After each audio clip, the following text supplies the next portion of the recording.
Gloire à celui qui est fidèle, Jésus le Fils de Dieu.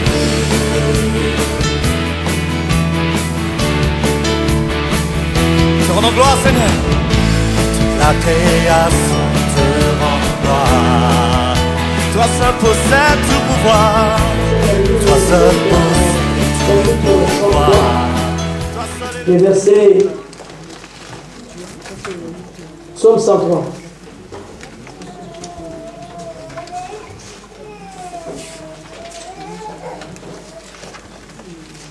Les versets 2 et 3 nous dit clairement ceci: mon âme bénit l'Éternel et n'oublie aucun de ses bienfaits. Celui qui pardonne toutes tes iniquités, qui guérit toutes tes maladies. Donc lorsque nous allons enlever la guérison dans la nature de Dieu, il faut aussi enlever le pardon. Parce qu'on dit, l'Éternel ne pardonne pas seulement, mais il guérit aussi toute maladie. Et comme je disais tout à l'heure, il est le seul d'avoir cette capacité. Maintenant, la question que nous nous posons, en commençant par moi, pourquoi l'Éternel ne guérit pas autant comme à l'époque de l'Église primitive? Alléluia. Alléluia. C'était le thème d'hier. Nous avons dit que ta guérison est possible, n'est-ce pas? Ou la guérison est possible. Mais au jour d'aujourd'hui, Dieu ne guérit pas. Nous allons lire une histoire dans les Saintes Écritures, dans le livre des Actes des Apôtres, dans son 5e chapitre. La guérison est possible. Et nous avons dit à la maladie, notre guérison est possible. Alléluia. Ce n'est pas facultatif, ce n'est pas peut-être. Notre guérison est impérative. Alléluia. C'est quelque chose qui doit arriver. C'est quelque chose que nous devons obtenir du Seigneur. Nous sommes dans le livre des Actes des Apôtres, dans son 5e chapitre. Je n'ai pas encore un bon son dans mes études. Les versets 12 à 14 nous dit: beaucoup de miracles et de prodiges se faisaient au milieu du peuple par le main des apôtres. Ils se tenaient tous ensemble au portique de Salomon. Et aucun des autres n'osait se joindre à eux, mais le peuple les louait hautement. Le nombre de ceux qui croyaient au Seigneur, hommes et femmes, augmentait de plus en plus, de sorte qu'on apportait les malades dans les rues et qu'on les plaçait sur les lits et les couchettes, afin que lorsque Pierre passerait, son nombre au moins en couvrant quelques-uns. La multitude accourait aussi des villes voisines à Jérusalem, amenant des malades et des gens tourmentés par des esprits impurs. Et tous étaient guéris. Et tous, on ne dit pas qu'il y a eu certains cas qui sont restés sans réponse. On dit et tous, ils étaient guéris. Et c'est de ce Dieu-là que nous parlons ce soir. Car ma Bible, la mienne dit, il ne change pas. En lui, il n'y a ni changement, ni ombre de variation. Alléluia. En lui, il n'y a ni changement, ni ombre de variation. J'ai pris cet exemple, ou j'ai pris ce texte pour encore booster, réveiller la foi des chrétiens. Parce que c'est choquant ce qui se passe dans notre temps. Notre incrédulité est devenue, bien aimé, un scandale. Cette génération de chrétiens est pareille que notre génération. Pourquoi? C'est une génération de gens qui ont vécu la foi après l'ascension de Jésus. Après que Christ a été enlevé. Donc c'est une génération de croyants qui n'ont pas vu Jésus-Christ lui-même en chair et en os. Mais c'est une génération de croyants qui nous correspond, qui nous ressemble. C'est-à-dire, ils croient sans avoir vu ce Jésus. C'est une génération de personnes qui ont pratiqué leur foi sans avoir vu Jésus. Et la Bible nous montre leur foi en Jésus était très démonstratif. Il était très démonstratif, c'est-à-dire, ces gens croyaient à la guérison divine au point qu'ils pensaient que l'ombre d'une personne, était capable de guérir les maladies. Et cela est devenu impossible même aujourd'hui aux gens qui prêchent d'avoir cette foi à la guérison divine. Mes amis, le temps est arrivé que nous restaurons notre foi. Il faut que nous croyions que Dieu est capable de guérir. Amen. Ce n'est pas une question, il peut, mais il a la capacité de guérir. Est-ce que je ne sais pas si vous êtes avec moi? Amen. Le temps est arrivé qu'il y ait une révolution dans la foi. C'est gentil de croire que Dieu peut pardonner les péchés. C'est gentil de croire que Dieu peut, bien aimé, t'amener dans l'éternité. Mais il faut encore continuer à croire que Dieu est capable de guérir. Parce qu'il n'a pas changé. Je vais vous dire pourquoi Dieu guérit. Dans le livre d'Exode, au chapitre 34, le verset 6 et 7, on nous dit, l'Éternel est riche en bonté. Quelqu'un qui est bon ne peut pas aimer la souffrance humaine. On dit, il est riche en bonté. Quand quelqu'un est bon, il est généreux. Il pratique la charité. Quelqu'un est d'accord avec moi?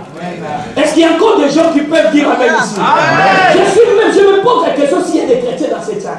Parce que je donne une bonne nouvelle, mais il reste silencieux. Parce qu'il ne croit pas à ce que je suis en train de dire. Mais je ne fais pas attention à ton incrédulité, mais je crois à ma foi. Amen. Alléluia. La Bible dit, les chrétiens de cette époque de l'église primitive, ils avaient la foi aussi au Dieu de miracles, au Dieu de guérison, au Dieu de pardon, au Dieu de miséricorde, au Dieu de solution. Mais ils avaient aussi la foi à ce Dieu qui peut guérir toute maladie. Et ils pratiquaient leur foi avec détermination. Écoutez-moi, la foi n'est pas une sensation, la foi est une action. Je dis toujours aux gens, toi qui dis que tu as la foi en Dieu, mais montre-moi par exact ta foi pour que je croie que tu as la foi en Dieu. Alléluia. Amen. Oh, ça donne envie de dormir. Vous n'avez pas à manger ce soir? Hein? Ou vous avez trop mangé? Vous avez abusé du sérum? Écoutez, je vous dis quelque chose de très important et de nécessaire. Parce que la guérison commence par la foi. Hier, nous avons vu, la Bible dit, tout est possible à celui qui croit. Et à chaque fois, Jésus accomplissait une guérison, il disait à la personne, ta foi t'a guéri. Mais nous avons un problème aujourd'hui. Combien de chrétiens sont malades? Et vous priez, Dieu ne guérit pas. Est-ce que vous ne vous repositionnez pas? Est-ce que vous ne vous posez pas des questions? Et c'est cette fléau-là, c'est cette situation-là qui fait qu'aujourd'hui nous avons du mal à parler aux gens, à convaincre aux gens, comme ceux de l'église primitive, que même l'ombre de l'apôtre Victor peut guérir le malade. Amen. Ouais, nous avons plus ces convictions parce que nous-mêmes, la maladie est siège en nous. La maladie reste en nous des années. Et la maladie se moque de notre foi. Et on est content qu'on est chrétien. Non, il faut se convertir encore. Il faut retrouver la foi authentique, la foi qui déménage tout ce qui est interdit dans ton corps. Je vais te démontrer aujourd'hui, ton corps n'est pas un champ de maladie. Je vais te démontrer, c'est un péché que la maladie reste dans ton corps. Je vais te le démontrer dans la Bible. C'est mal que la maladie reste demeure. Il trouve son adresse chez toi. Je vais te le démontrer. Alléluia. Il faut qu'il y ait une révolution dans notre foi. Nous devons, nous bien aimés, connaître la révolution arabe de notre propre corps.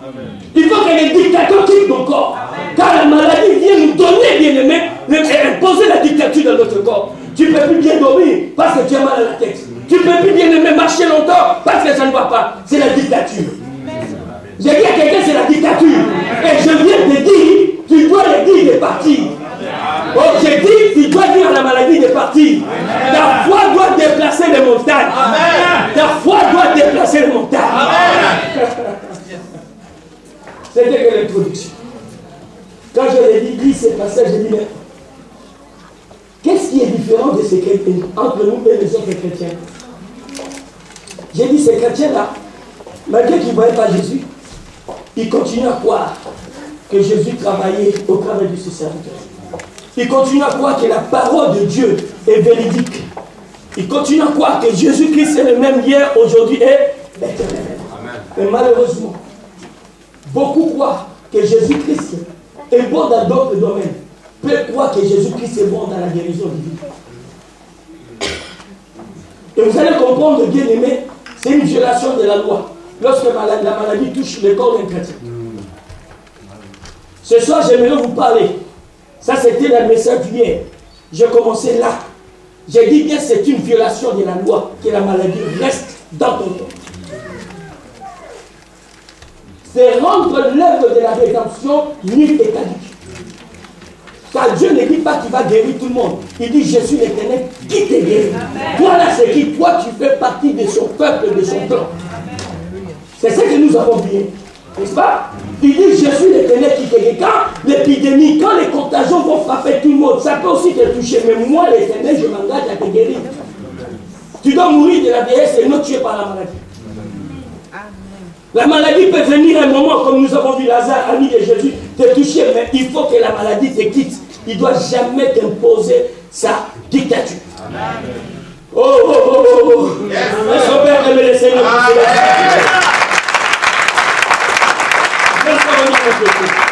Maintenant, nous allons aller à comprendre déjà c'est quoi la maladie. Dans le thème de ce soir, dans notre première partie, parce que nous avons deux parties, maintenant nous allons parler de la première partie de la maladie. Écrit maladie. Hier c'était que la guérison est possible. Ce soir, la maladie. Quand on ne peut pas parler de la guérison sans parler de la maladie. Quelqu'un a compris ce que je veux dire? On ne peut pas parler de la guérison si on ne parle pas de la maladie. Et ce soir, j'aimerais te parler de la maladie. Après, je vais parler de l'œuvre de la rédemption, qui est la réponse de Dieu à ce qui a causé la maladie, ou qui continue à causer la maladie. Donc nous allons aller dans les Saintes Écritures. Nous allons prendre la Bible dans le livre de Marc, dans son 5e chapitre. Marc 5. Nous avons lu ça hier. Je crois à la guérison divine comme je crois à l'éternité. Au jour d'aujourd'hui, moi, Victor Chamba, je crois à la guérison divine comme je crois à l'éternité. Le jour que je vais arrêter à croire que Dieu est capable de me guérir sans intervention de l'homme, alors ces jours-là, je vais aussi arrêter de croire qu'il y a la vie après la mort. Car rien ne me prouve qu'il y a la vie après la mort si je ne vois pas déjà ce que Dieu a dit sur la terre et s'accomplit. Quelqu'un a compris ce que je veux dire? Voilà. Donc il y a des choses de Dieu que tu dois vivre sur la terre, pas de paix. Maintenant, je vais t'expliquer c'est quoi la maladie. Comment un bon Dieu a créé des gens pour tomber malade. La Bible dit d'une source bonne, rien de mauvais ne peut sortir. Mais comment un bon Dieu, il nous a créé à son image et à sa ressemblance, jamais on nous a appelé, on dit que Dieu est malade. Il est dans un hôpital quelconque. Qui a déjà entendu cette annonce à la télé? Jamais vous allez entendre, allez vite à CHU de la Chapre, Dieu avait fait de voyage, et puis il est tombé là-bas, il est en panne. Manque de carburant, il est resté là. Jamais Dieu tombe malade. Pour résumer que Dieu ne tombe pas malade, il est sain. D'accord? Je vais t'expliquer, c'est quelque chose. Je vais t'expliquer quelque chose. On va d'abord comprendre quelque chose. Nous sommes dans le livre de Marc, dans son 2e chapitre, et 5. Dans son 5e chapitre, Marc 5.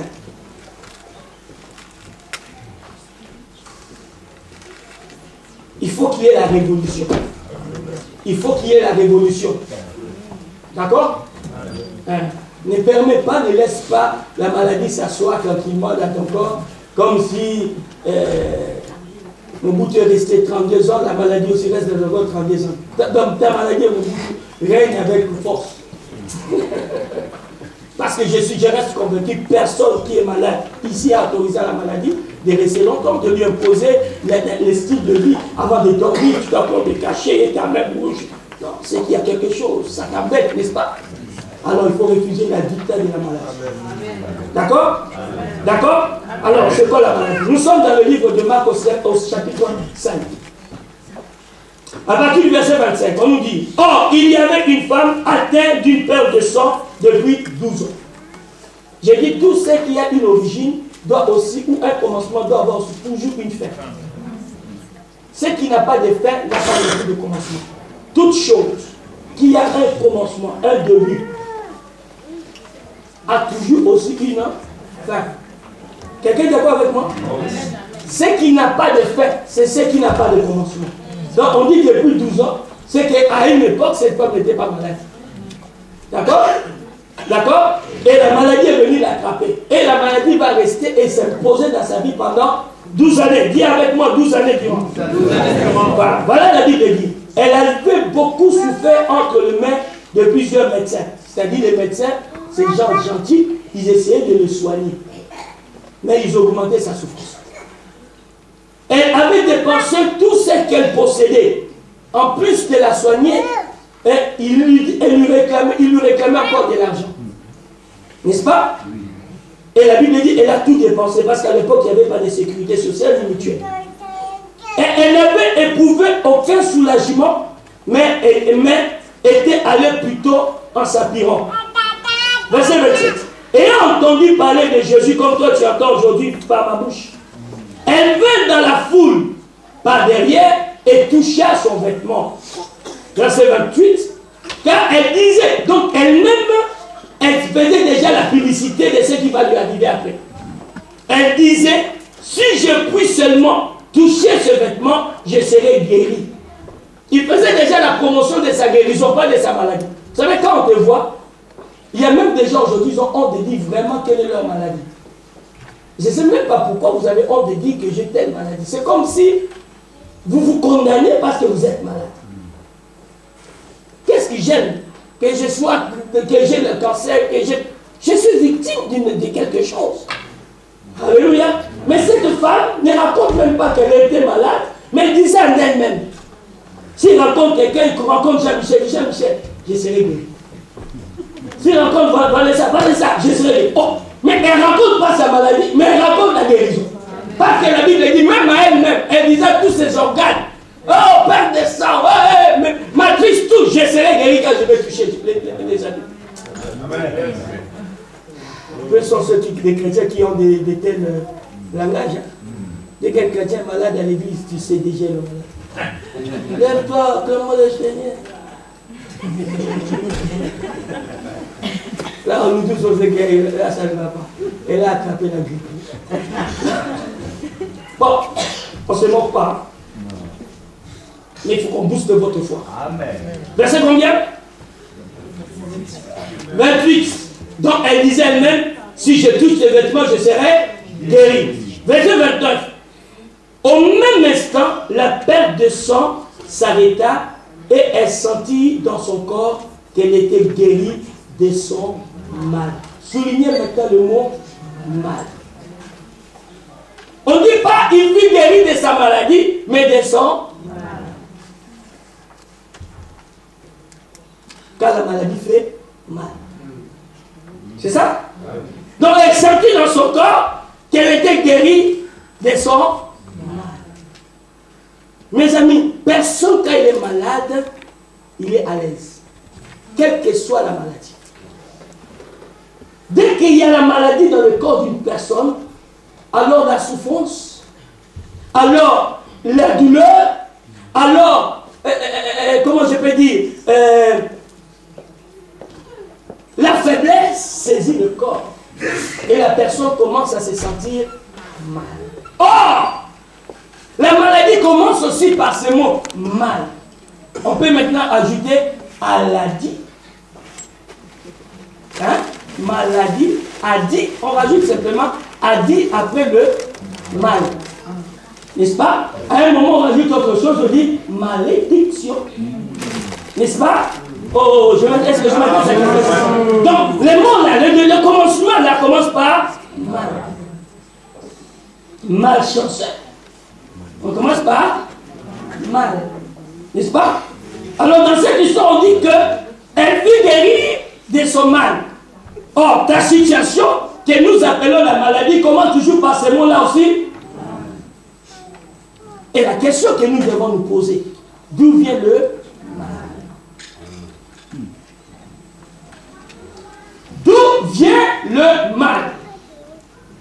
Avant de nous poser cette question, nous devons d'abord voir quelle est la volonté de Dieu quand il s'agit de la santé d'un homme ou d'une personne. Quelle est la volonté de Dieu, le souhait de Dieu concernant ton corps? Parce que nous avons dit, il est impossible d'un bon Dieu sauf quelque chose de mal. D'un bon Dieu ne peut que sortir ce qui est bon et bien. Et nous sommes sortis de lui.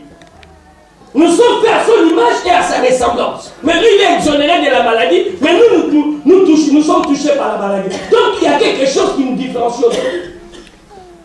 Car lui ne tombe jamais malade.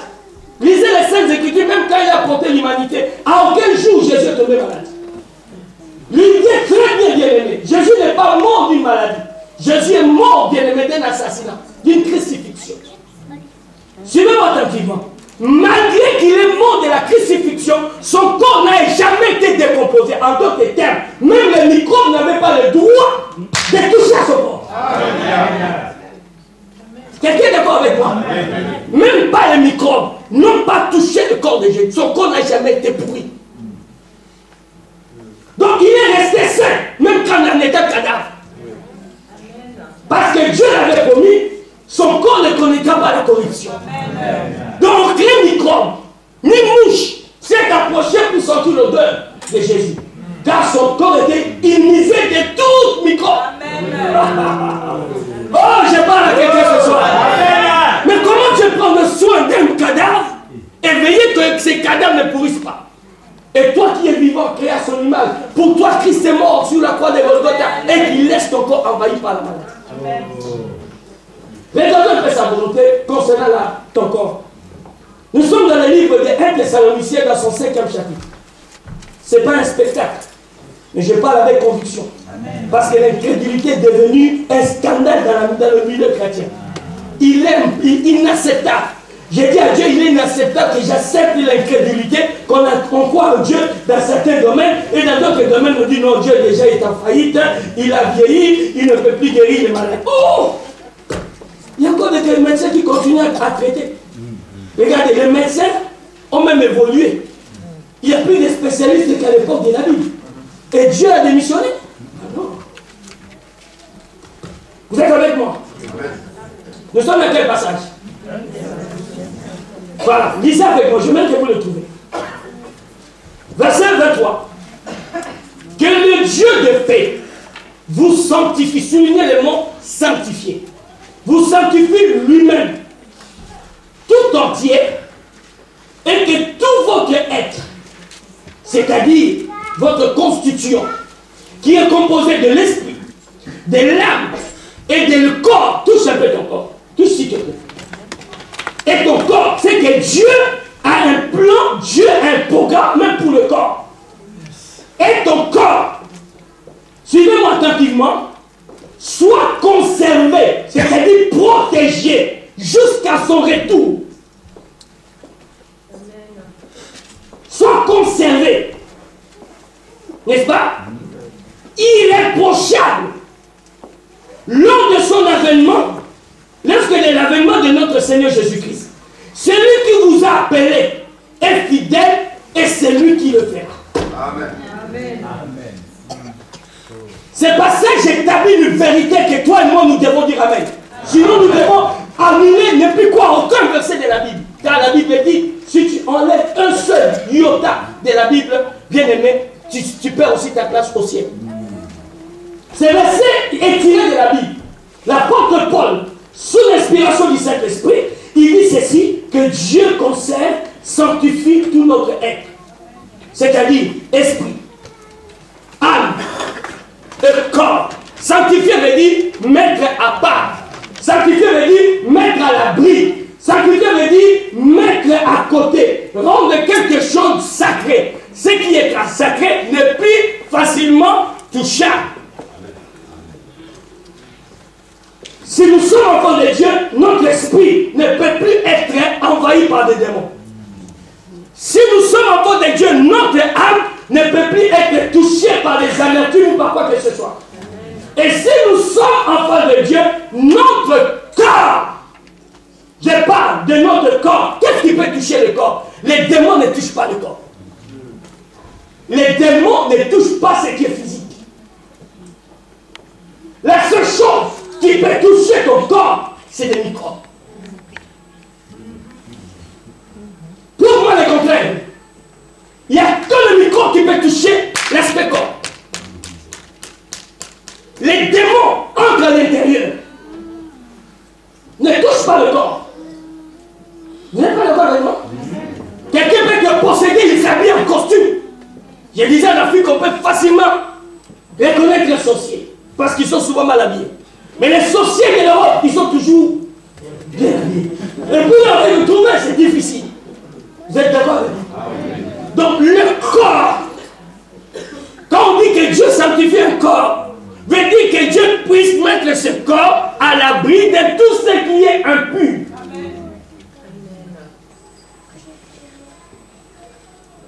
de tout ce qui est impropre au corps. Donc, dans le plan de Dieu, ton corps n'est pas appelé à être touché par le micro. Parce que Dieu les sanctifie pour les conserver jusqu'au jour que Jésus-Christ va rentrer. Amen.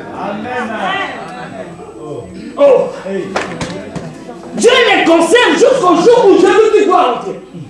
Maintenant, qu'est-ce qui se passe pour que ton corps soit atteint par des virus, par des bactéries, par des microbes? Parce qu'on dit qu'il est lui-même, il va le faire. C'est-à-dire, ce n'est pas nous, c'est lui-même qui va le faire. Les lecteurs de la Bible, bien aimés, si vous lisez très bien la Bible, Abraham n'a jamais été malade. Isaac n'a jamais été malade. Jacob n'a jamais été malade. Ça, vous le saviez, hein? Vous le saviez? Moïse n'a jamais été malade. Tous ces gens sont morts de la vieillesse et non de la maladie. Parce qu'ils étaient malades, on voulait donner sur le nom de leur maladie. Même le roi David, même Salomon, tous ces gens, leur corps a été conservé sain par Dieu. Et ce qui est choquant, ce qui est grave, même le corps de Jésus n'a pas été touché par des microbes lorsqu'il fut enterré.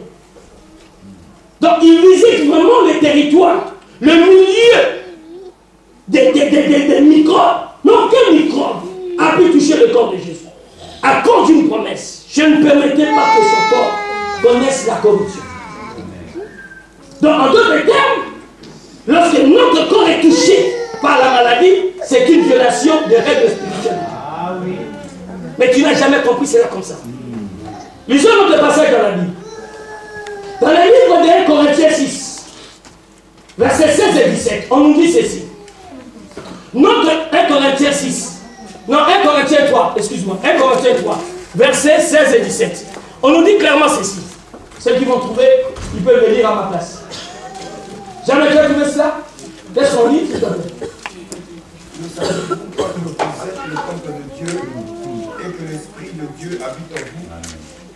Si quelqu'un détruit le temple de Dieu, Dieu le détruira, car le temple de Dieu est saint et c'est ce que vous êtes. Amen. On dit ceci. Ne savez-vous pas que votre corps est le demeure du Saint-Esprit? Quand j'accepte Jésus, il n'y a qu'une seule chose, un seul esprit qui peut toucher mon corps, c'est le Saint-Esprit. Amen. Amen. Lorsqu'on dit nous sommes les temples du Saint-Esprit, on ne parle pas de notre esprit. On ne parle pas de notre âme. On parle de l'enveloppe qui porte esprit, âme. C'est que nous appelons le corps. Et on dit clairement ceci. Ne savez-vous pas que vous êtes le temple du Saint-Esprit? Le temple est la demeure de quelqu'un. Le Saint-Esprit est un roi. Le Saint-Esprit est le Seigneur. Le Saint-Esprit est Dieu lui-même. Comment on veille à ce que Élisée soit propre et que le temple du Saint-Esprit soit souillé? Expliquez-moi si vous voulez. Maison blanche, on entretient. Mais le temple de celui qui est éternel, notre corps, soit souillé. Expliquez-moi cette vérité, cette réalité. Ça vient d'où? Et voilà la menace que Dieu lance à tous ceux qui détruisent son temple. Il dit, celui qui détruit le temple, je les détruirai. Parmi ceux que Dieu menace, y compris les microbes.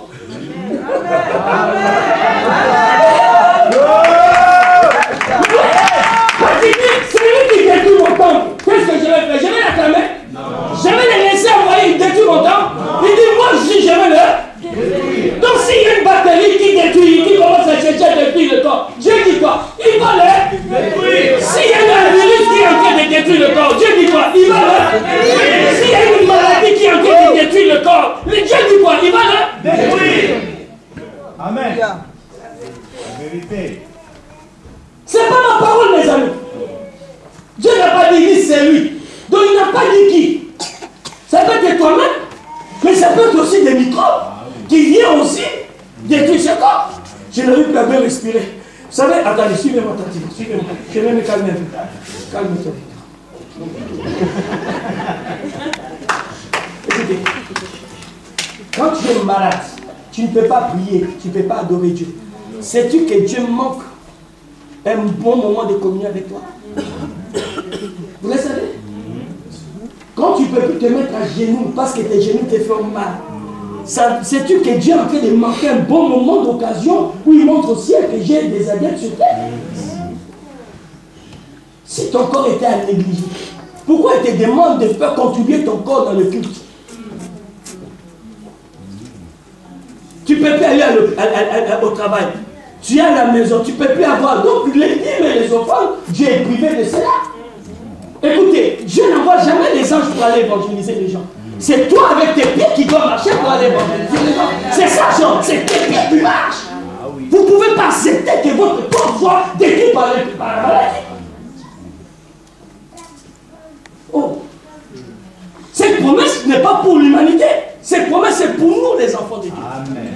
Tout ce que Dieu peut rater, perdre, lorsque toi, croyant, tu es malade, c'est grave. Or, il dit, ne partage pas sa gloire avec les autres. Bon. Maintenant, vous pouvez comprendre pourquoi on dit que cette maladie n'amène pas la mort, c'est pour ma gloire. L'histoire, ce n'était pas seulement pour que Lazare ressuscite. Mais Lazare va continuer à recevoir Jésus, à manger, ainsi de suite. Ils avaient l'habitude de recevoir Jésus. Maintenant, la maison, là, il y avait le deuil. Donc, Jésus ne pouvait plus venir, il attend un peu qu'il soit consolé. Alors, Lazare, arrête un peu ces choses-là. Ressuscite, moi, je verrai que la fête continue. Yes!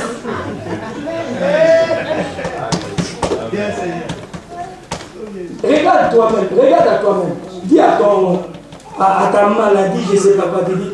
Comme toi, tu as voulu détruire les temples du Saint-Esprit. Dites après moi. Comme tu as voulu détruire les temples du Saint-Esprit. Non, dites après moi. Comme tu as voulu détruire les temples du Saint-Esprit. Mon Dieu va te détruire ce week-end. Car mon corps est le temple du Saint-Esprit. Alors, mon Dieu va te détruire ce week-end. Au nom de Jésus. Tu peux acclamer pour ta propre.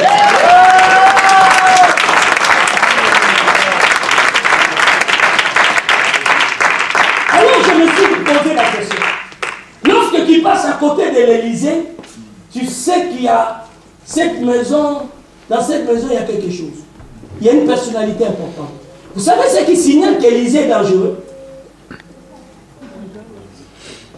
Les policiers. Dès que tu arrives là, tu vois même des camionnettes. Vous savez pourquoi? Ils sanctifient humainement parlant l'Élysée. Quiconque passe à quelques pas d'Élysée, excusez-moi, je vais faire ouvrir une parenthèse. J'ai grandi, mon père était un officier militaire. C'était un gardien dans l'armée. Chez nous, on ne laissait pas quand quelqu'un passe dans l'avenue de passer à côté de la parcelle. Même quand c'était bien fermé, le militaire était... Il fallait que quiconque passe de l'autre côté. Et tous ceux qui passaient dans la bordure à côté du palais, ils devaient être contrôlés, fouillés. Ils faisaient que passer. Et là, j'ai compris une chose. Chaque fois que tu passes à l'Élysée, à côté de l'Élysée, tu es vu par une caméra. Tu as l'impression que les militaires là ne t'observent pas. Non, ceux qui t'observent sont à l'intérieur. Vous n'êtes pas d'accord avec moi? Oui. D'accord. Vous êtes d'accord avec moi? Donc maintenant, pourquoi ils font ça? Parce qu'ils veulent sécuriser l'Élysée. Le palais présidentiel. C'est ça? Oh, c'est ça? Ils veulent le sécuriser. Bon. Toi, tu es le temple du Saint-Esprit. Penses-tu que le temple là n'est pas sécurisé?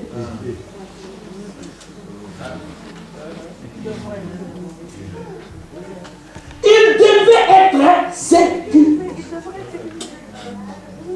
Donc il y a des gardes du corps, des scanners spirituels, des caméras spirituelles qui guettent tous les microbes qui passent tout autour. Amen. Pour sécuriser ton corps. Amen. Parce que le Saint-Esprit y habite. Amen. Oh. Vous avez cru que quand on va faire ce séminaire, on va chanter puis c'est fini. Non, vous allez entendre des choses que vous n'avez pas eu à entendre. Amen. Comme Léon m'y a dit, si tu entends quelque part, ça c'est moi qui ai commencé. Et moi je les ai aidés aussi. corps, lorsqu'on dit tu es saint, veut dire tu es mis à l'écart. Automatiquement, tu y es sécurisé. Celui qui te touche, touche Dieu. Ah oui. Je ne touche pas l'âme, je ne touche pas l'esprit, je parle de ton corps. Quand on dit c'est ton corps qui est le temple du Saint-Esprit. Regardez l'utilité de ton corps par rapport à Dieu. Nous sommes dans le livre de 1 Corinthiens 6, versets 19 et 20. Lisez-moi cela s'il vous plaît. Avant que nous entrons maintenant comprendre d'où vient ce dysfonctionnement. C'est pourquoi quand une église, quand ton corps est malade, Dieu lui-même est étonné. Il dit, mais celui-là, il aimerait bien qu'il soit malade, qu'il meure pour que moi je n'ai pas d'adorateur. Hein? Oh, oh. À une époque, François pouvait venir n'importe quelle heure, minuit, 5 heures du matin, il vient adorer, célébrer l'Éternel. Après, il commence à avoir des problèmes de yeux. Je ne peux plus sortir la nuit. Donc, Dieu qui avait l'habitude de voir Françoise, donc il manquait d'entendre la voix de Françoise.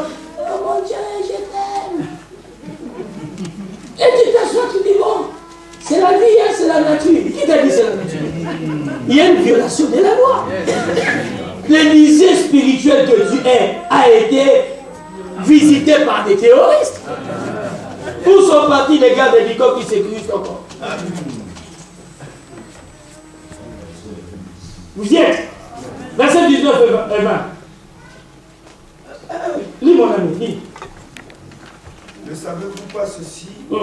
Votre corps est le temple du Saint-Esprit qui est en vous et que vous avez reçu de Dieu, et vous n'êtes pas à vous-même, car vous avez été racheté à grand prix.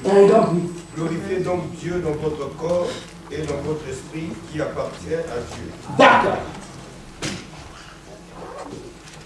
Tu peux revenir au verset 19 s'il te plaît.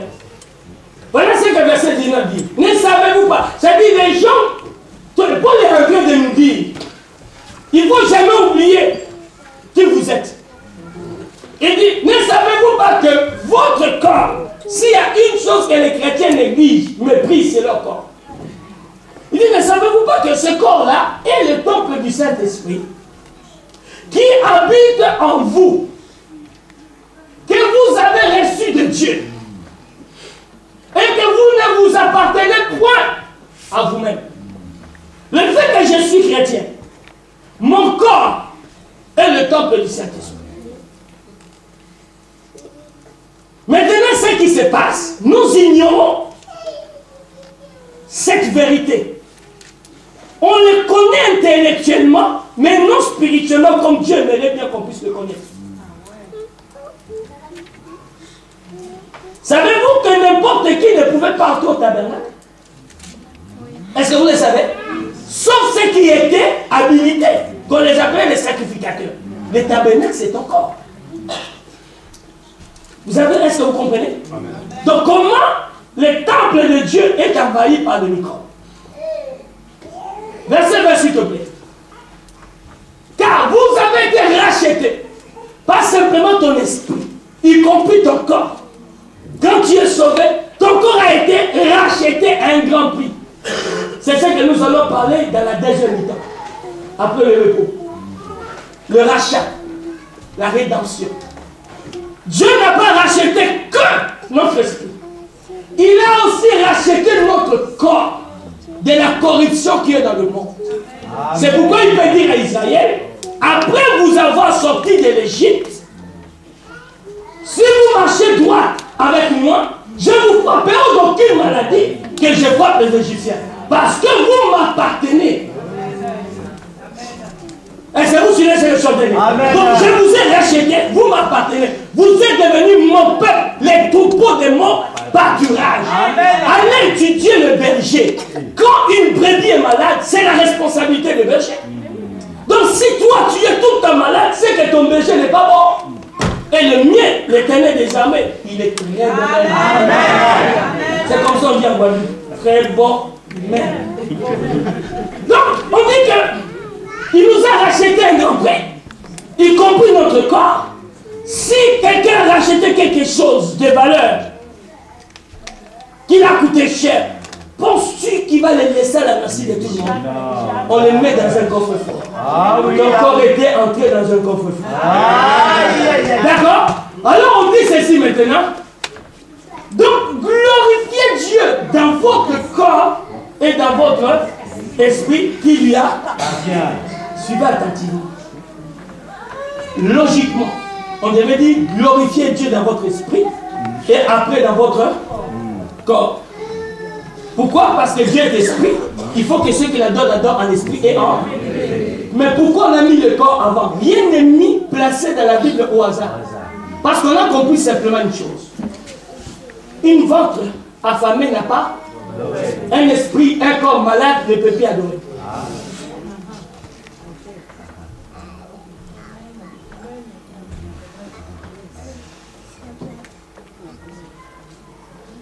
Je vous parle de Job. Malgré l'intégrité de Job, quand Job a commencé à gratter, il a commencé à murmurer.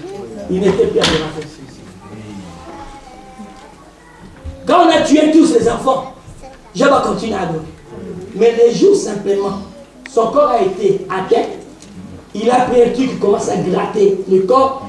Il n'avait plus le temps de dire, oh tu es bon, tu es merveilleux.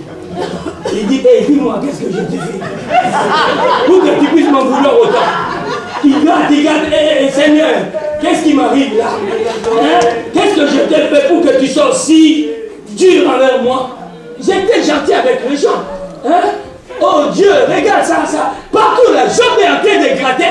Il n'y a plus de oh tu es Dieu, tu as créé la terre. Non, oh Dieu, là ça va pas. Job est en train de gratter. L'adoration est arrêtée. C'est pourquoi Dieu a dit qu'il a racheté les corps et l'esprit qui habite.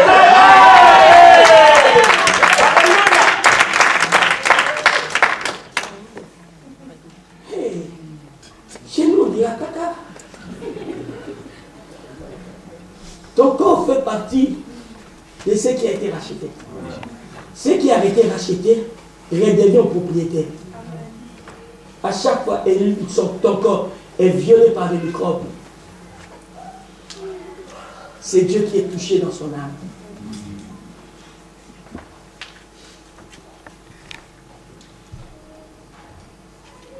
C'est Dieu qui est touché dans son âme.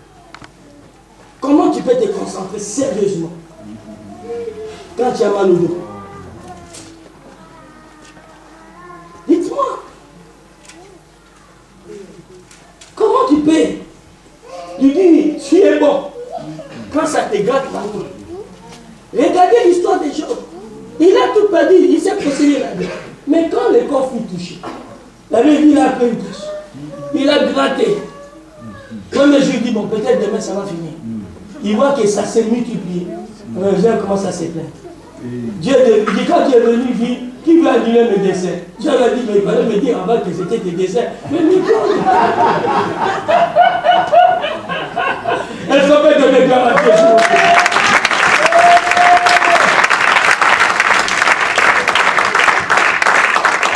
Tape la main de celui qui est à côté de toi, dit, est-ce que tu as compris ça? Tape la main de celui qui a compris ça.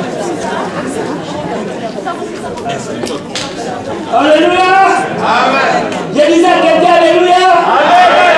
Non, je disais encore à quelqu'un Alléluia! Amen! Alors d'où vient la maladie? Comment la maladie arrive à nous toucher? Qu'est-ce qui se passe pour ce qui est sécurisé? Ce qui est à l'abri soit enfin touché.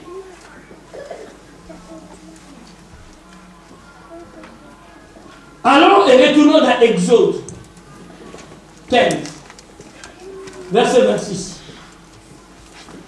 Jusque-là, vous êtes avec moi. Amen. C'était la partie la plus agréable. Maintenant, la deuxième partie, c'est la partie la plus confortable. Mon fils, verset 26.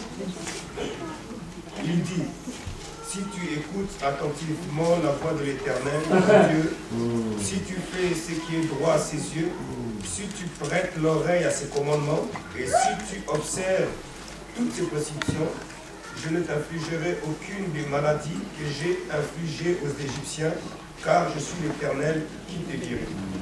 Jérémie. Il dit, c'est conditionnel. Si tu écoutes attentivement la mes conseils.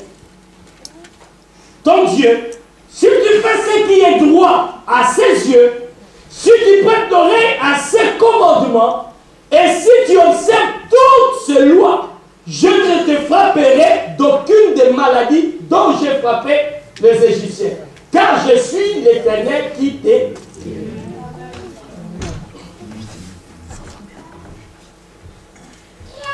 Lorsqu'on parle de frapper, veut dire punition. C'est ça?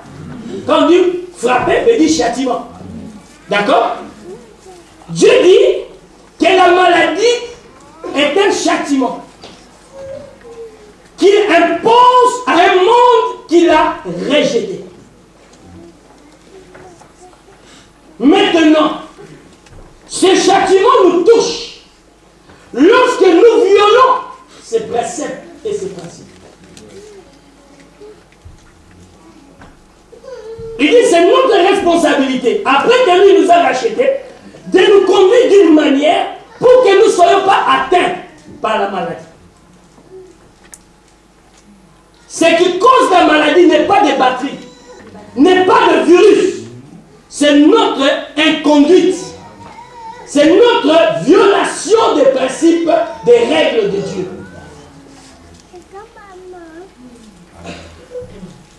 La maladie, ce que vous appelez une maladie, est un fléau. Nous allons lire un passage encore dans la Bible, et puis je vais expliquer très bien. Nous sommes dans le livre de Deutéronome, dans son 28e chapitre.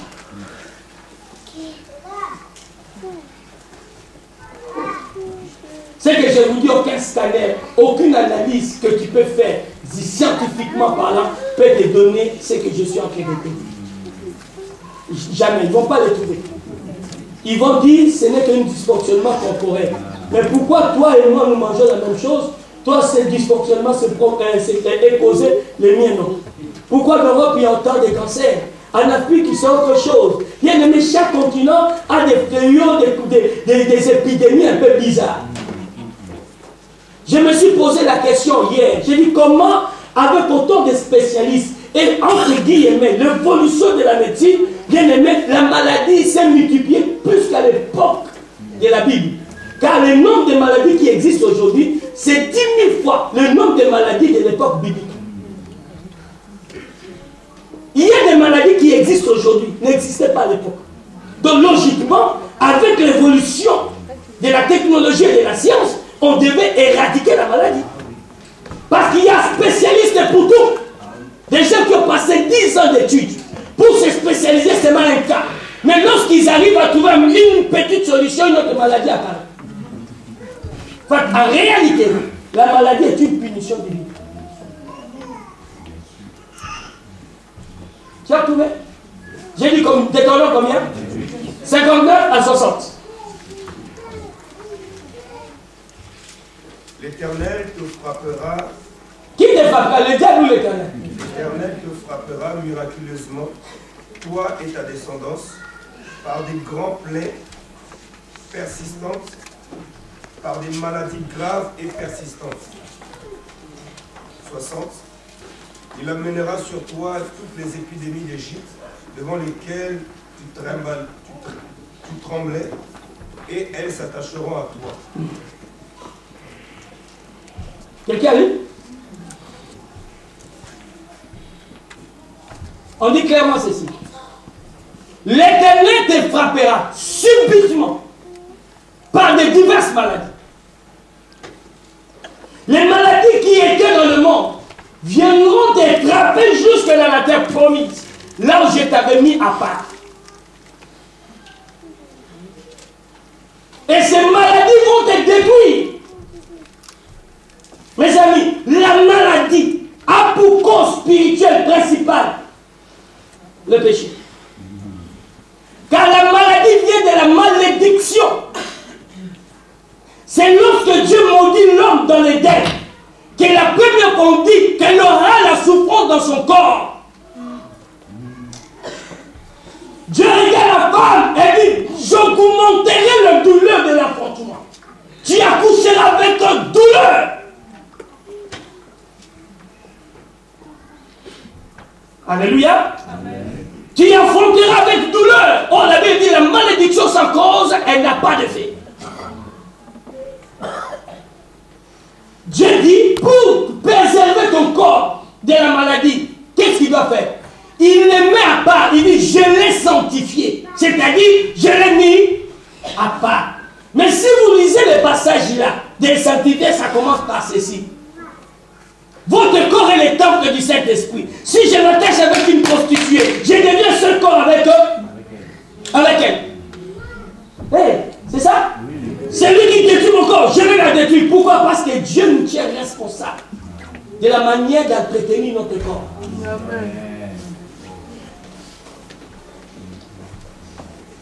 Jusque-là, vous êtes avec moi. Je crois que je vous avais dit, ce passage, cet endroit sera agréable. Comment? Il est important que vous compreniez d'où vient ta maladie.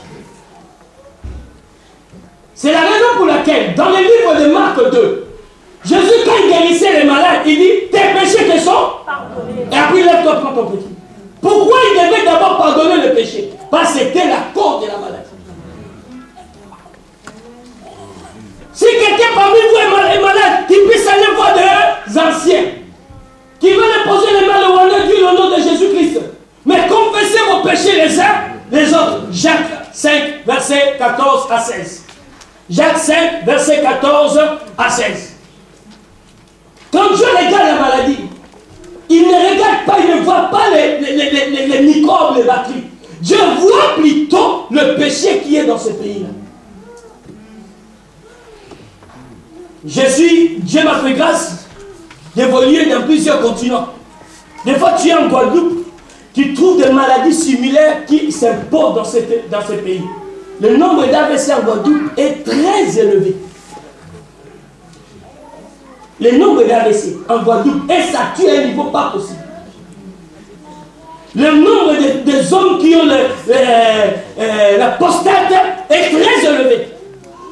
Il y en a partout. Mais là-bas, c'est comme si c'est l'endroit où c'est établi. Et si vous regardez dans toutes les régions du monde, vous allez trouver qu'il y a une épidémie qui s'impose. Et Dieu s'est organisé que tous les ans, Dieu, qu'il y ait des maladies qui détruisent, qui déciment une population pendant un temps, à l'état qu'on trouve des médicaments. Pourquoi? Ce qui amène la multiplication de la maladie, c'est le péché. Le sida est venu à cause de l'homosexualité. Et d'abord, vous voulez voir homme, femme, femme. Bam! Alléluia. Amen. Alléluia. Bien aimé, Dieu m'a fait grâce d'évoluer dans le ministère de guérison authentique. Je ne parle pas de guérison, mais aux guérisons authentiques. Amen. La dame dont je vous ai parlé de la guérison sur les cancers, qu'est-ce qui s'est passé? Les jours qu'elle est entrée dans mon bureau, l'esprit me dit, elle a un problème. Son péché était quoi? Cette femme ne pardonnait pas. Elle en voulait à ses collègues du travail à cause d'une injustice qu'elle avait connue. Et quand elle est entrée dans mon bureau, elle me dit, elle est vraiment à la fin de vie, si vous pouvez faire quelque chose. Elle est entrée dans mon bureau, je l'ai regardé, j'ai dit, madame, vous devez pardonner. Le péché n'est pas simplement l'impudicité, mes amis. Non, le péché n'est pas simplement l'impudicité qui va causer ta problème maladie. Il y a plusieurs choses que nous faisons qui créent la maladie dans notre corps. Lorsque Paul dit, ne donnez pas l'accès au diable, il parlait après quoi? Il dit, quand tu te mets en colère, fais attention. Beaucoup de gens ont des problèmes de tension à cause de cela. À cause de cela. Vous êtes encore là? Amen. Dans mes notes, que quand tu vas commencer à toucher ça, tout le monde va rester silencieux. C'est pour ça que j'ai dit que ça sera agréable. Bon. Mes amis, la maladie nous touche lorsque nous commettons des péchés. Excès d'activité où tu n'as même pas le temps de reposer ton corps. Tu as que de violer le corps. Car le corps est fait pour se reposer. L'excès d'alcool. Bon, tu peux te guérir aujourd'hui. Demain, nous mangeons. Demain, mange. Demain,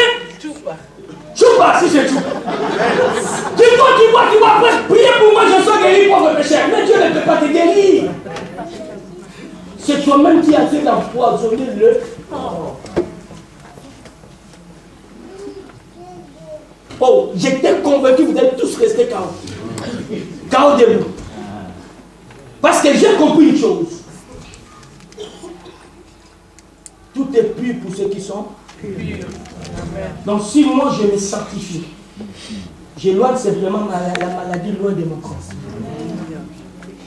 Mais si je me comporte, au lieu de me reposer, je laisse mes pensées vagabonder gauche et droite. Demain j'ai le migraine. Je suis responsable de ce qui est arrivé. Ce n'est pas la maladie qui m'a attrapé. C'est pourquoi vous-même vous le dites très bien, j'ai attrapé la maladie.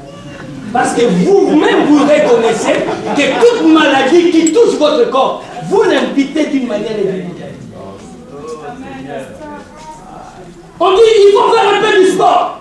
Mais toi, quand tu manges, la gourmandise, tu manges, oh, telle chose, le ventre est rempli, tu ne veux pas t'arrêter. Tu vois, et ta vie, ça commence à étouffer des choses, et tu commences à grossir, à prendre du poids. Oh Seigneur, délivre-moi de l'obésité. Non.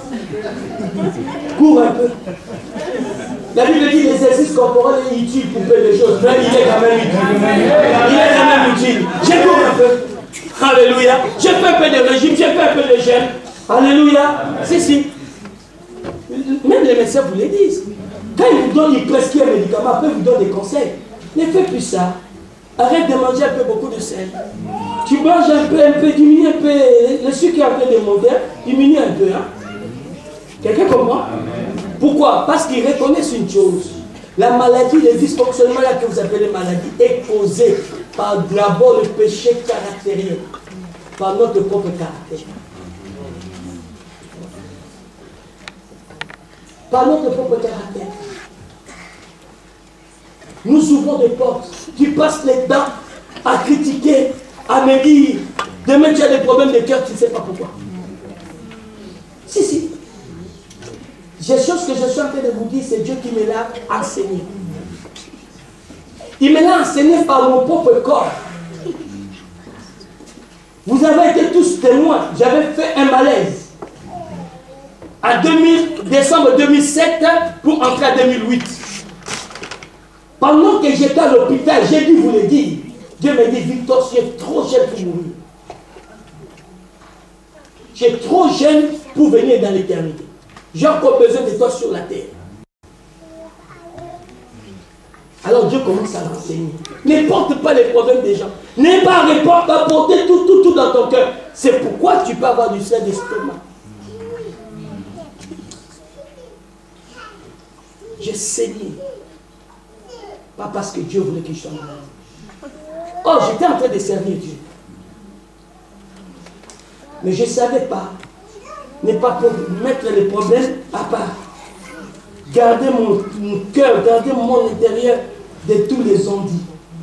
Rester à l'écart. Car quel que ce soit, dès que tu vas de l'avant, il faut que les gens fassent des commentaires sur toi. Et c'est ça qui rend même le ministère agréable. Mais toi, tu portes tout. On a dit ça. Tu as mal à l'estomac. Et la maladie va s'installer. Et Dieu m'a guéri bien aimé de cela lorsque j'ai simplement obéi. Une fois, j'ai partagé avec les gens, il y a 10 ans de cela, je lui ai dit, frère, la manière que tu travailles là, tu as en train d'esquinter ton corps. Il est là. J'ai dit, tu as en train d'esquinter. Il y a des choses que tu peux prendre avec ton poids. Nous pensons le péché, c'est quoi? Nous pensons le péché, c'est l'impudicité. Non. Toute violation des règles de vie devient un péché. Toute violation des règles de vie. Je ne dors pas assez. Je travaille beaucoup. Je ne dors pas assez. Oh, Dieu a donné lui-même, il s'est reposé le 7e jour. Mais toi, tu travailles 7 jours sur 7. Tu dors 3 heures par jour. Et tu vas être en bonne santé. Mes amis, j'ai vu ça même dans le milieu pastoral. Combien de pasteurs meurent jeunes? Il n'y a pas longtemps, le pasteur est mort. Épuisement cardiaque. Vous pensez que c'est le diable? Moi, j'ai pris des décisions. Chaque chaque année 1 mois de vacances plein. Oui. Amen. Plein. Je pars un peu. Je prends le costume pastoral, je laisse quelque part. Les téléphones pastorales, je laisse quelque part. Et je commence à courir. Là, je commençais déjà à faire un peu de choses.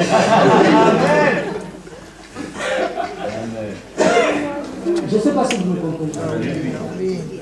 Savoir manger de manière saine. Prends le temps de manger. Tu manges comme si la vie va s'achever dans quelques minutes. Tu n'as même pas le temps de marcher. Mes amis, demandez au médecin si ce que je dis est fausse. Ils vont vous dire que cet homme est en train de vous donner de très bons conseils. Amen. Il y a un moment que ton corps a besoin de protéines, mais toi tu ne veux pas manger la viande. Savez-vous pourquoi Dieu a donné la viande? Dieu a donné la viande lorsqu'il a décrété que l'homme va mourir. Si vous le savez, au départ, l'homme ne mangeait que des légumes. Amen. Quand l'homme a péché, Dieu a dit tu mourras. Alors pour supplier aux carences de protéines, Dieu dit tu veux manger maintenant la viande. Oh, moi je suis végétarien. Ta sagesse est beaucoup plus sage que la sagesse de Dieu. Tu n'aimes pas pardonner, mais tu es étonné d'être à terre. Je vous ai raconté cette histoire en 2009. François est témoin. Je crois que Florian est témoin. Ça s'est passé à Guadeloupe. Une dame était atteinte de cancer généralisé au stade terminal. Et moi, j'étais ici en France. On m'appelle, on me dit, j'ai oublié même le nom de la personne. Josette. Hein, Josette. Oui, tu connais bien l'histoire. La maman d'Élodie. Ils ont vécu cela en live. Cette femme était en conflit avec son beau-fils. Elle était en conflit avec son beau-fils. Parce que son beau-fils, après le mariage, il l'a déconné un peu. Et la belle-mère a voulu au beau-fils. Elle commence à le traiter haïtien, ainsi de suite, parce qu'il était d'origine haïtienne. Comme si être haïtien, c'est un péché. C'est ça la mentalité de certaines personnes africaines. C'est un péché.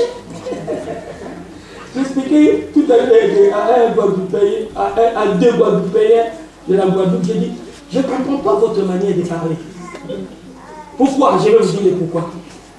Un enfant qui est né d'une mère ou d'un père africain et de la maman guadeloupéenne, on les traite toujours d'Africains. Une dame me vient pour que prier, on dit cette africaine-là. Et puis quand j'ai discuté avec la dame me dit non, ma mère est guadeloupéenne et mon père est du Congo, Brazzaville. Mais j'ai dit, mais pourquoi on t'appelle africain? Alors je leur ai dit, vous savez, c'est pourquoi vous êtes le dernier en Guadeloupe. J'ai dit, regarde, les Békés, qui sont des Guadeloupéens d'origine européenne, ils sont solidaires entre eux. Les Indiens, qui sont des Guadeloupéens d'origine indienne, quand ils se voient, on dit les Indiens. Même en Guadeloupe, on leur appelle eux, et ils prospèrent. Mais vous êtes le seul qui vous avez honte de votre origine africaine. Vous leur dit afro, antillais, vous avez honte de les dire, alors vous ne prospérez pas. Est-ce que j'ai bien réfléchi? Ils sont là, elles sont là, il y en a.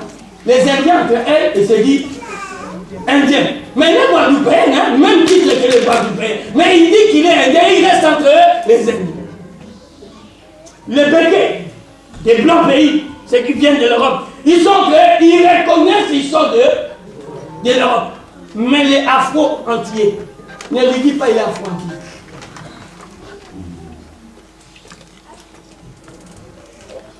Mes amis, cette femme méprise en voulait à un niveau pas possible.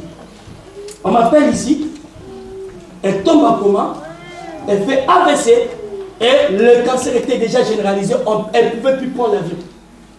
On dit on ne sait pas si elle va arriver. On m'appelle, j'étais en train de dormir. Oh, Josette est là, ça c'est français. S'il te plaît, j'ai dit, mais elle ne pue pas déjà dans mon église. Je dors, oh non, s'il te plaît, oui. J'ai dit, bon, Josette, allez à l'hôpital. Oui, nous sommes déjà, j'ai posé la main. J'ai imposé au nom de Jésus. La personne qui est au coma, certains connaissent ces témoignages, elle va sortir du coma. Amen. Par la grâce de Dieu. elle va retrouver totalement la santé. Nous l'avons vu. Il a vu. Elle a vu. Elle a vu. On l'a vu comme ça, sortie de l'hôpital. Elle a repris à conduire la voiture. Mais Dieu est grave. Dieu maintenant touche son beau-fils. Son beau-fils commence à venir prier aussi à l'église. Elle quitte son église et commence aussi à venir prier dans notre église. Quand le beau-fils commence à venir, je leur dis, il faut pardonner. À l'hôpital, elle avait pardonné. Maintenant, face au beau-fils, la colère est encore remontée. Je viens la voir, je dis, madame, s'il te plaît, on ne joue pas avec Dieu. Arrête ça. Il a reconnu sa faute, il a demandé pardon. Il commence même à venir jouer à la batterie. C'était un bon batteur à l'église. Pardonne-la. Cette femme n'a pas voulu. Écoutez-moi, un mois après cet incident, elle est morte. Quand on m'a dit d'aller dans l'enterrement, j'ai dit non, je n'avais pas payé mon billet pour l'enterrement. Parce que je ne suis pas loin pour aller accompagner les gens au cimetière. Je suis loin pour guérir ceux qui sont. Et voilà le secret. Ce que je vous dis, c'est une histoire qui est authentique. J'ai cité le nom des personnes. Ça s'est passé en 2009.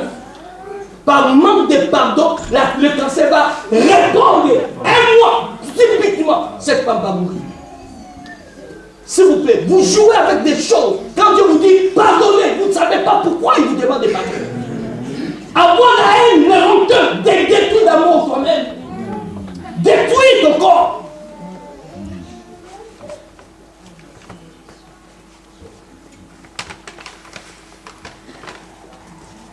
Je vis encore en Guadeloupe, mes amis. Je vous ai parlé de guérison. Où j'ai dit l'enfant monstre.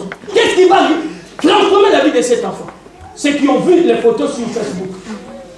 Qu'est-ce qui va transformer? Quand on va prêcher, je prêche comme ça. J'ai demandé aux gens, ramenez vos fétiches, ramenez vos gris-gris, ramenez la sorcellerie. Les parents de cet enfant, ils avaient un problème. Ils n'arrivaient pas à concevoir. Maintenant, ils sont partis voir des kémoiseurs. On les a fait des bizarroïdes. Et ils ont eu l'enfant. C'est pourquoi l'enfant était monstre. Parce qu'aucun enfant peut venir du ciel monstre. Je vous dis parce que vous ne l'avez pas vu, ça faisait peur au mois de juillet dernier. On amène cet enfant monstre à l'église. Quand on finit, on me présente, je donne ce message que je vous suis, vous êtes en train d'entendre. Ils l'ont entendu le deuxième jour aussi. Le lendemain, toute l'estrade était remplie de fétiches. Les gens amenaient cette femme venue avec son mari. Ils ont déposé. Ils avaient les fétiches pour l'avoir un enfant. Ils avaient les fétiches pour que leur business marche. Ils étaient partis les prendre en Haïti. Et quand nous avons vu cet enfant, on a prié pour cet enfant. À l'instant même, il y a déjà des changements physiologiques ou physiologiques. Son visage a un peu... Donc, quand on dit enfant monstre, un bébé, je ne sais plus de quel âge, 6 mois par là, 8 mois, elle avait le visage de 5 ans, un enfant de 5 ans, même plus, vieilli. On t'a parlé de ça? Elle n'était pas là, elle a entendu ce que... C'est un témoignage authentique qui s'est produit là. Visage vieilli. La peau était plissée. Comment? La peau était plissée. Ah! Mais je le sens. Tu n'as pas vu, mais tu n'étais pas là, mais tu as entendu. Des fois, on dit des choses, on dit n'importe quand il vient, il commente, il a senti les témoignages. Non! Mais quand ils ont déposé ces choses, j'ai vu cet enfant au mois de janvier, totalement restauré. Si on te dit que cet enfant est un monstre, tu vas dire non, c'est pas possible, c'est pas possible. Vous ne savez pas pourquoi beaucoup de gens dans leur vieillesse bien-aimés sont malades. Demande-le ce qu'ils ont fait dans leur jeunesse. Ils oublient, quand je suis à bonne santé. Mais dans sa jeunesse, c'était une femme ou un homme méchant. Il parlait de mal que des autres. Il partait chez des kémoiseurs, chez des sorciers. Il mettait les noms des enfants des autres pour qu'ils ne marchent pas. Et quand maintenant il vient et commence à être malade, ceci est pitié de ma pauvre péché. Pourquoi, pauvre péché? Ramène-nous ton péché, qu'on prie pour toi et qu'il soit délivré. L'histoire des pauvres péchés, c'est trop facile. Et les enfants des autres. Et les enfants des autres. Tu as tourné leur vie. Il ne peut pas se marier, il devient le prostitué. Vous ne savez pas quand vous parlez de mal des autres. C'est que vous êtes en train de déclencher contre vous-même. Vous ne savez pas quand vous en voulez à quelqu'un, c'est que vous êtes en train d'attirer contre vous-même. N'est-ce pas?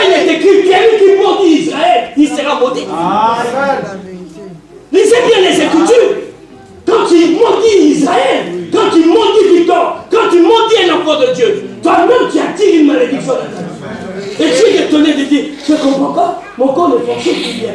Hey! Je prendrai les maladies que j'ai laissées en Égypte.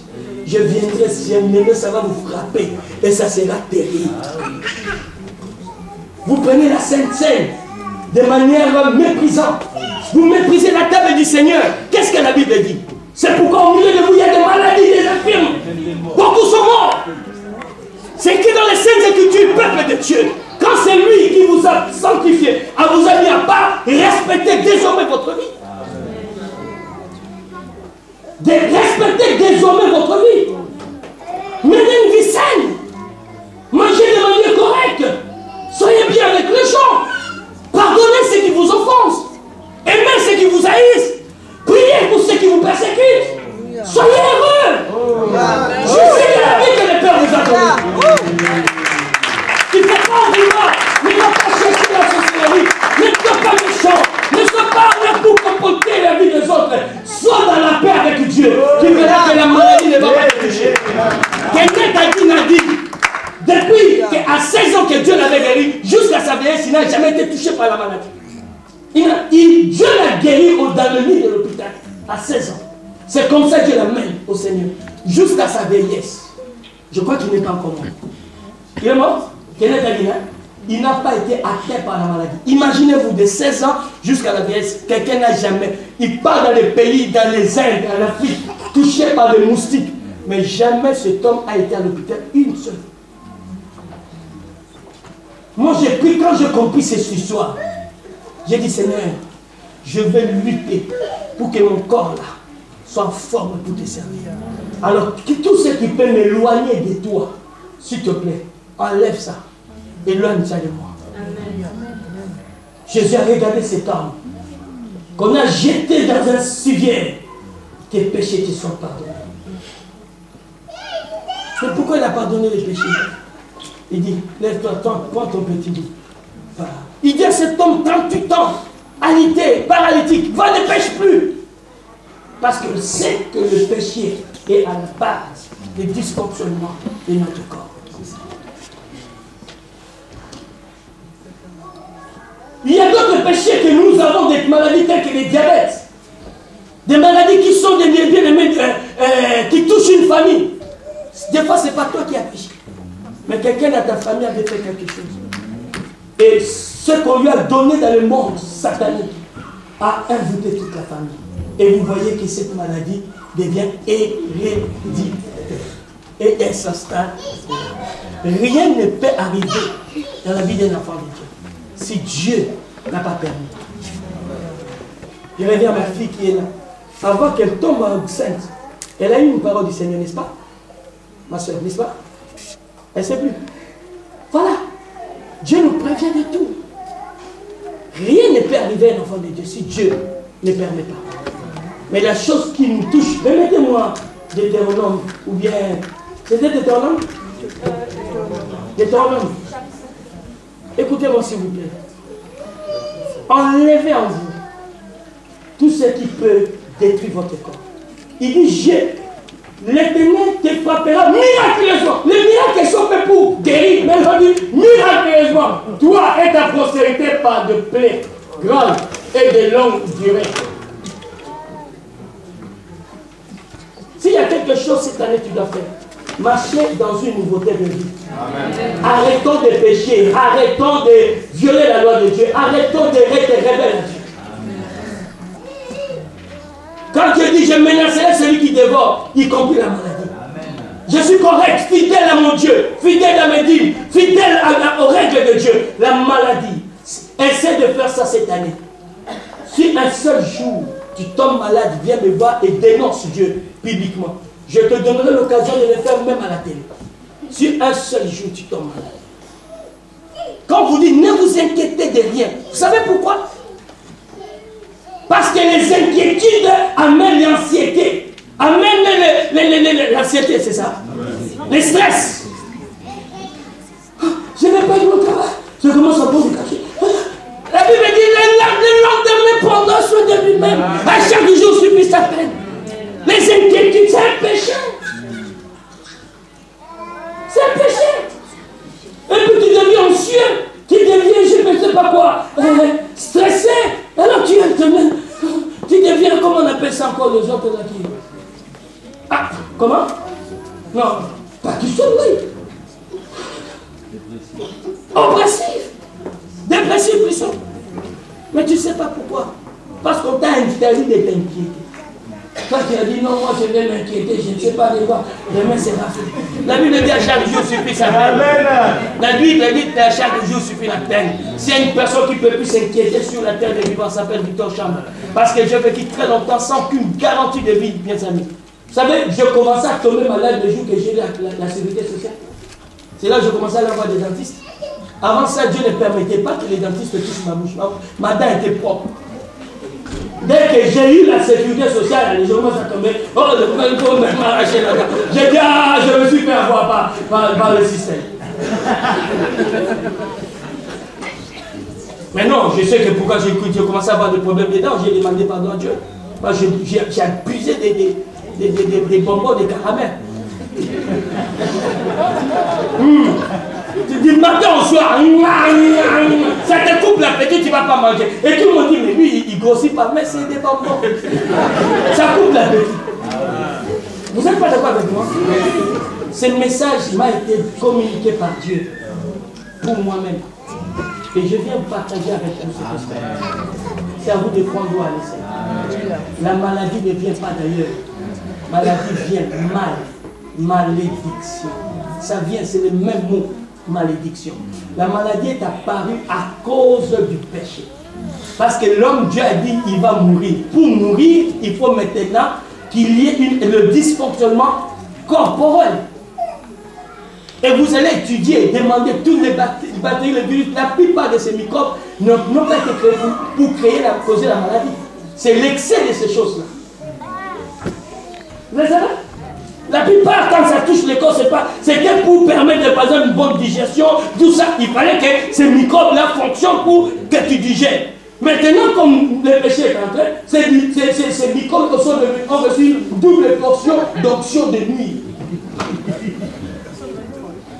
Je vous assure, mes amis, j'aimerais ce soir, avant de finir cette première partie, que nous nous répentions.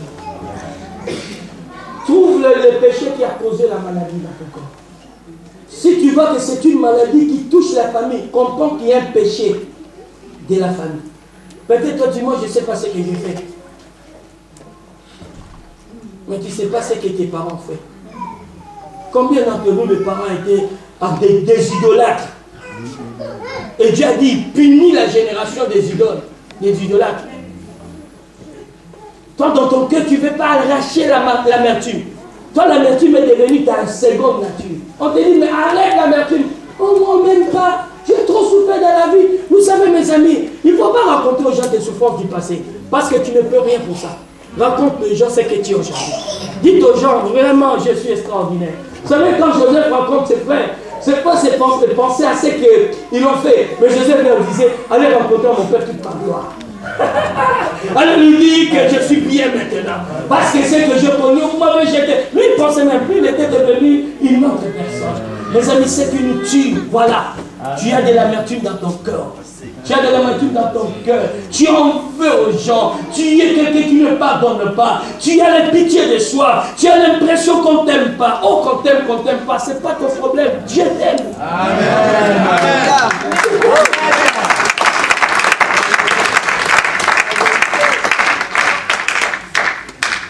C'est pourquoi j'avais dit que j'ai eu 100% de guérison en Guadeloupe. Écoutez-moi, on a vécu, je n'ai pas imposé la main à quelqu'un.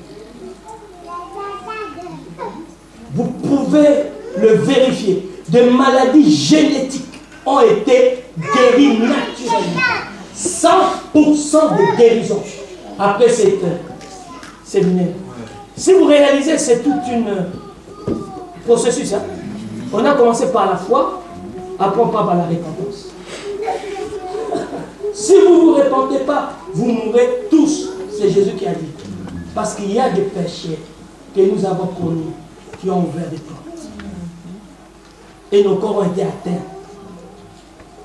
J'étais là, j'avais tout le temps. Pourquoi il m'a dit ça? Pourquoi il m'a fait ça? Je l'en veux, je le déteste, je ne veux pas. D'accord.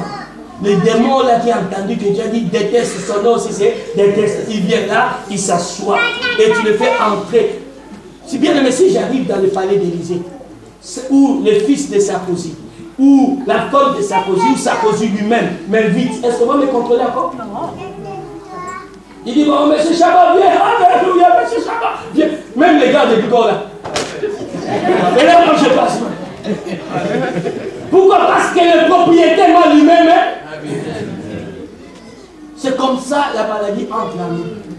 Tous les anticorps, quand ils voient maintenant le microbe là entrer, alors le microbe entre avec fierté. Il dit tu verras. Anticorps, j'ai payé. Et tu commences à être malade tout le temps. S'il vous plaît, tu dois trouver le péché qui a causé ta maladie.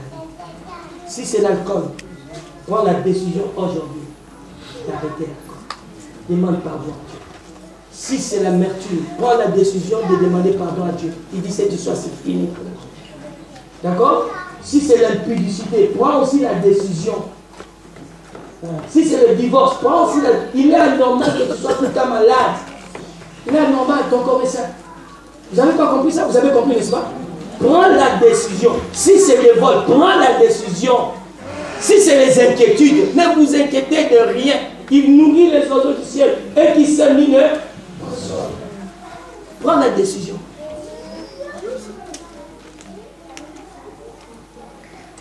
Tu vas couvrir ton front là où tu es d'abord. Si c'était ailleurs, on voulait même déjà commencer à fermer avant de couvrir le front.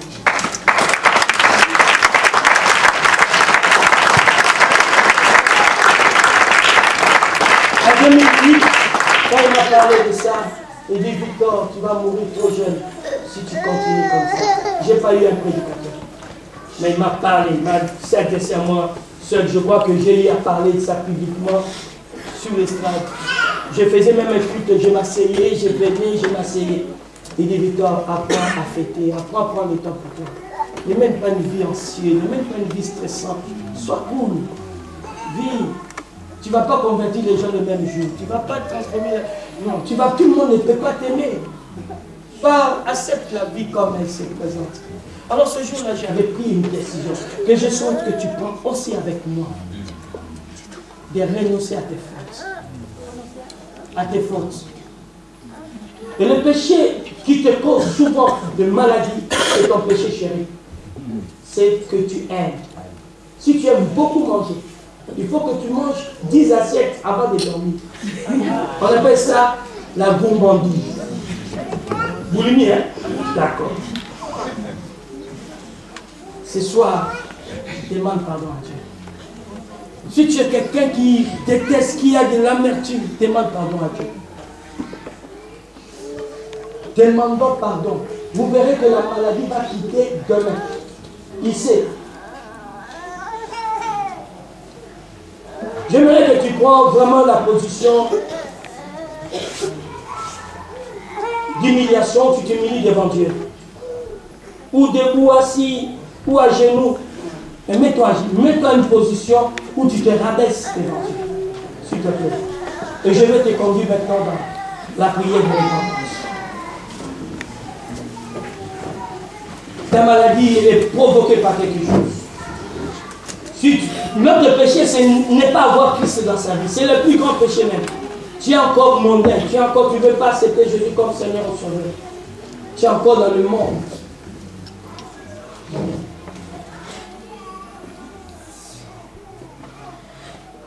Alléluia Jésus. Alléluia Jésus. Alléluia Jésus de tout cœur. Alléluia Jésus, Alléluia Jésus, Alléluia Jésus de tout cœur. Oh merci, merci, merci, merci Jésus, merci, merci Jésus. Merci, merci Jésus de tout cœur. Oh, merci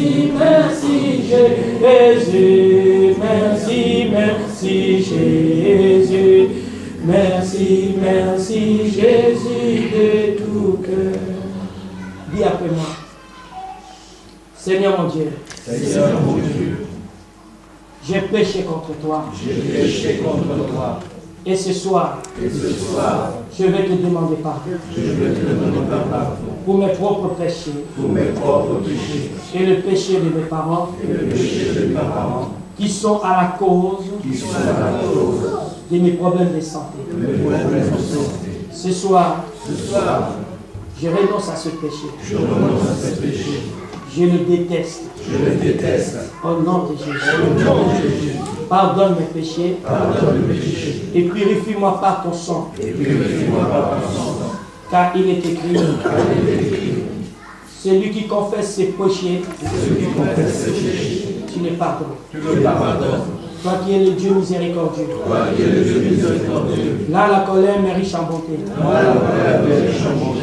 Je veux obtenir ce soir ton pardon. Efface mes transgressions à cause du sang de Jésus. Le sang qui a été répandu sur la croix pour la rémission des péchés.